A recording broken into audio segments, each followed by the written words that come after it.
Good morning అందరికీ.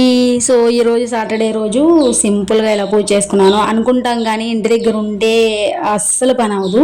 So మనం ఏదైనా వర్క్ చేసుకుంటేనే టైంకి కరెక్ట్గా అన్నీ ముందే జరిగిపోతాయి అనమాట. సో పూజలు కూడా మనం 9 బిఫోర్ చేసేస్తాము, బట్ ఇంటి దగ్గర ఉన్నామంటే మొత్తం క్లీనింగ్ ఎక్కువ చేసేస్తాం కదా.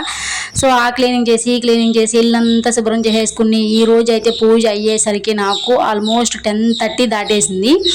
సో అండ్ నేను రీసెంట్గా పెట్టిన ఒక షార్ట్లో వినాయకుని పొలంలో నిమజ్జనం చేశాము. మా వినాయకుని అని చెప్పాను కదా, కొంతమంది అడిగారు వినాయకుని అసలు పొలంలో నేను నిమజ్జనం చేయొచ్చా అని. ఎందుకు చేయకూడదండి? సో మనం ఇంట్లో పెట్టుకునే వినాయకుడి సైజు ఎంత ఉంటుంది? చిన్న సైజే కదా. సో ఆ సైజు ఎలాగైనా కరిగిపోతుంది కాబట్టి పొలంలో తీసుకెళ్ళి మొత్తం పొలంలో కాకుండా ఒక మూలను ఎక్కడైనా మనం మొత్తము కరగబెట్టేసి వినాయకుడి నిమజ్జనం ఖచ్చితంగా చేయొచ్చు. పెద్ద పెద్ద విగ్రహాలు ఎలాగైనా కూడా మనం కాలువలో కానీ లేకపోతే నదుల్లో కానీ లేకపోతే సముద్రాల్లో కానీ ఎక్కడ వాటర్ ఎక్కువగా ఉంటే అక్కడ ఎలాగో నిమజ్జనం చేస్తారు. ఎందుకంటే ఆ పెద్ద పెద్ద విగ్రహాలని మనం పొలంలో నిమజ్జనం చేయలేం కాబట్టి. సో పొలంలో నిమజ్జనం చేసేది ఏంటంటే మన ఇంట్లో పూజ చేసుకున్నప్పుడు మట్టి వినాయకుడిని తెచ్చుకుంటాం కదా. సో ఆ వినాయకుడిని ఖచ్చితంగా నిమజ్జనం చేయొచ్చు.